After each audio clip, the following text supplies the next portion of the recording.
कांग्रेस का जो नया ऑफिस बना और उसके उद्घाटन समारोह में बीजेपी की आलोचना करो समझ में आता है, प्रधानमंत्री नरेंद्र मोदी जी की आलोचना करो समझ में आता है। आप इंडियन स्टेट और उसके सिस्टम की आलोचना करके जो देश तोड़ने वाले लोग हैं उनके सुर में सुर मिला रहे हैं। और जब वो बयान आया तो कांग्रेस के लोग प्रेस कॉन्फ्रेंस करके उस बयान को डिफेंड करने में लग गए, सीनियर और वो उदाहरण देते हैं कि संविधान का आर्टिकल 12 जिसमें डेफिनेशन दी हुई है उसमें स्टेट से मतलब राज्य की संस्थाओं से है।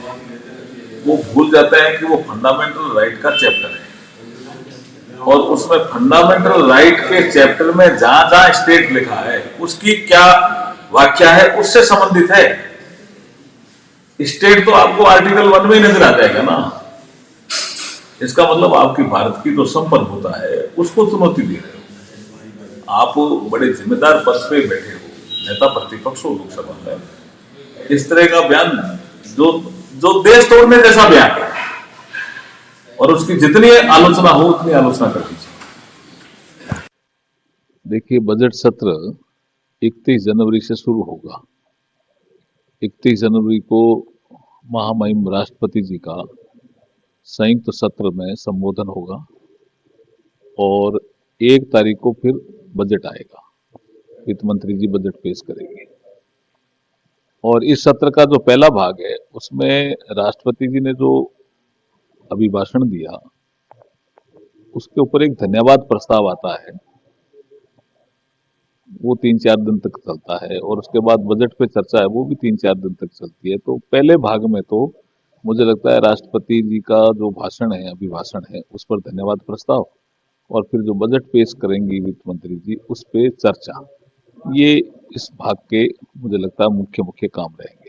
सेकेंड पार्ट में कुछ लेजिस्लेटिव बिजनेस और कुछ बिल और वो सब आएंगे। अरविंद केजरीवाल ने कहा कि भाजपा का देखिए, अरविंद केजरीवाल जी को आपको ये समझना पड़ेगा कि ये श्री अन्ना हजारे जी के आंदोलन की उपज है और उस आंदोलन के दौरान इन्होंने कस्में तो बहुत खाई लेकिन 3 महत्वपूर्ण कस्में खाई थी। पहला, मैं कोई सिक्योरिटी नहीं लूंगा। दूसरा, मैं कोई सरकारी गाड़ी यूज नहीं करूंगा। तीसरा, मैं कोई सरकारी बंगले में या मकान में नहीं रहूंगा।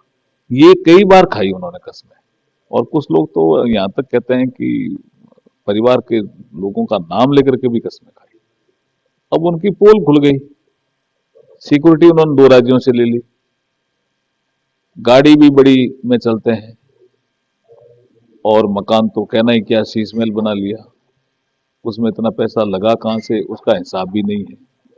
तो जब कथनी और करनी में अंतर आ गया तो अरविंद केजरीवाल जी की तो लोकप्रियता घट गई। इसलिए वो प्रतिदिन झूठ बोल रहे हैं और कोई काम नहीं कर रहे।